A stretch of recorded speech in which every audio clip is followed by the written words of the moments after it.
Hello guys, so may narinig lang akong ay hindi siya narinig actually. May napanood lang akong balita regarding kay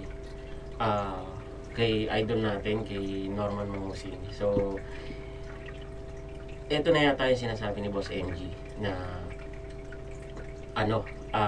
tinutugis na siya. So merong special forces na binuo ang ating mga kapulisan para siya ay tugisin. So halika, panoorin natin guys. So ito is posto ni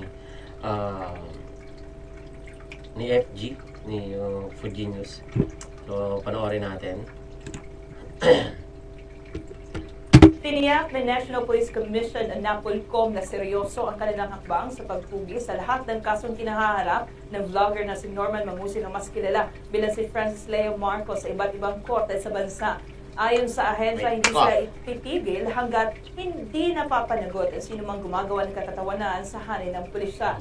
Si Paul Montebon magbabalita.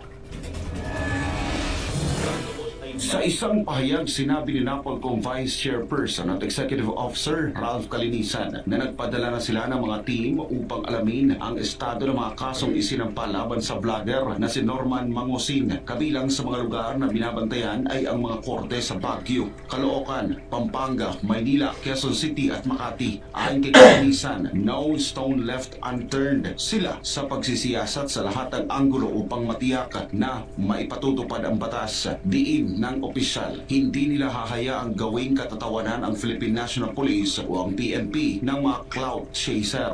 Kasabay nito, pinag-aaralan na rin ng NAPOLCOM katuwang ang PNP ang posibilidad na maipatanggal ang mga social media pages ni Mangusing dahil sa paglapastangan umano sa uniforme ng pulisya. Matatandaang nag-ugat ang issue sa isang viral photo ni Mangusing na nakasuot ng PNP full dress blue uniform na may ranggong police colonel. Binigyan tiin pa ni Calinisan na kaisa sila ng PNP sa pagtataguyod ng dignidad ng uniforme at sa pagpapanatili ng moral ng mga pulis sa serbisyo. Para sa Diyos at sa Pilipinas, kung mahal nag-uulat pulmon.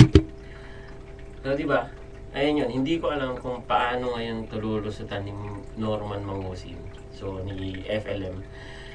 Eto na, so mismong NBI na, mismong mga kapulisan na natin yung tumutugi sa kanya at saka yung magbibigay ng reklamo against him. So hindi natin alam kung ano yung mga susunod na mangyari, pero ito na nga siguro sinasabi ni Boss MG na malapit na.